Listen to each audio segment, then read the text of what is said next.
This illustrates an important point.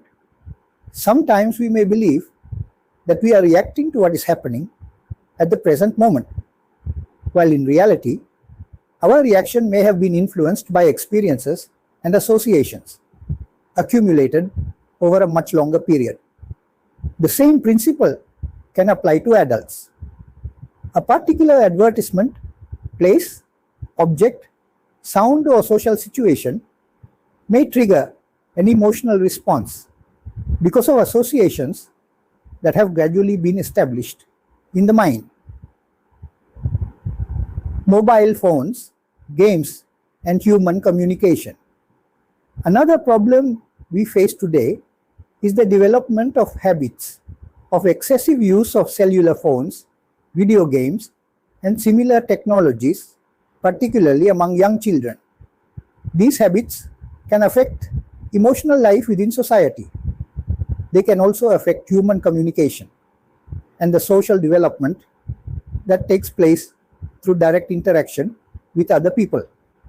This does not mean that mobile phones, games, or social media are inherently harmful. They can provide education, entertainment, communication, creativity, and opportunities for social connection. The problem arises when technology begins to replace important aspects of ordinary human life.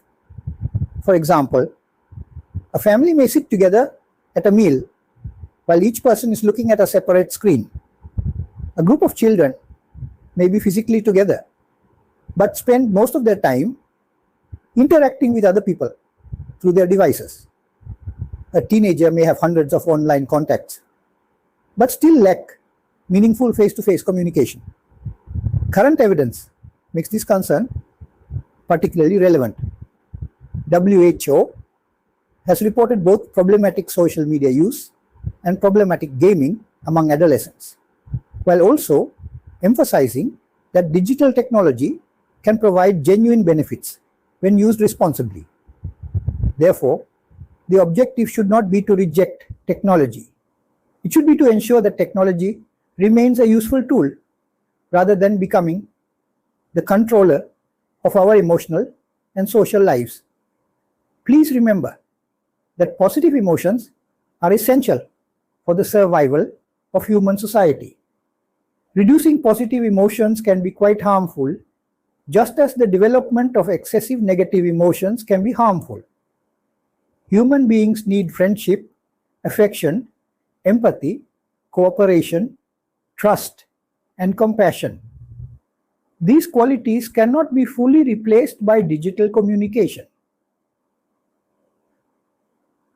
Violence, advertising, and the creation of wants.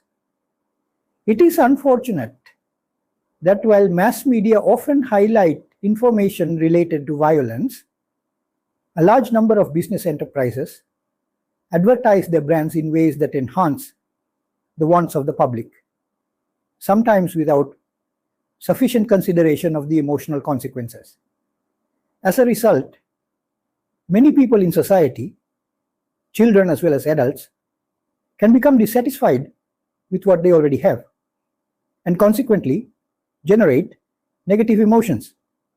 At the same time, poor people who lack food, shelter, sufficient clothing, medicine, and even adequate drinking water experience another type of emotional difficulty because their basic needs are not satisfied.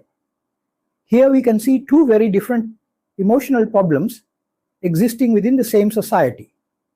One group may be unhappy because it cannot obtain something that is not essential for life.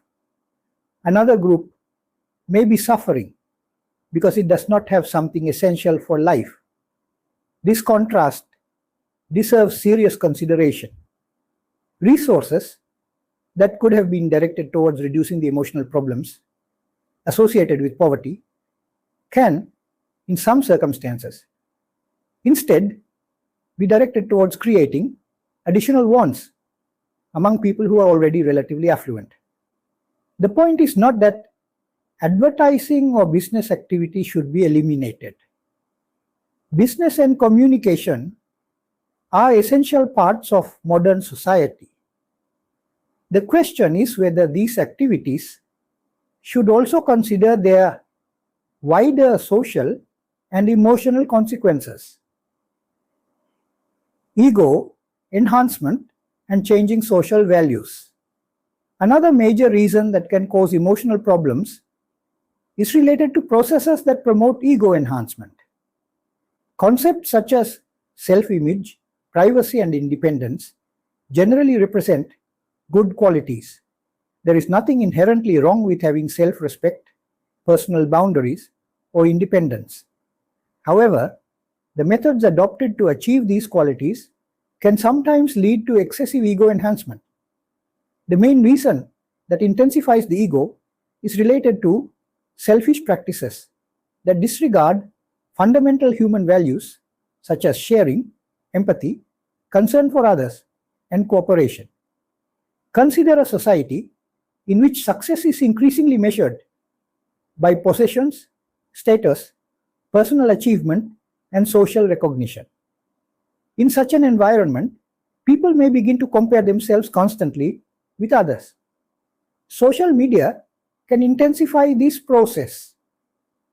People may display carefully selected images of their homes, holidays, achievements, possessions, and lifestyles. Those who observe these images may compare their own lives with what they see.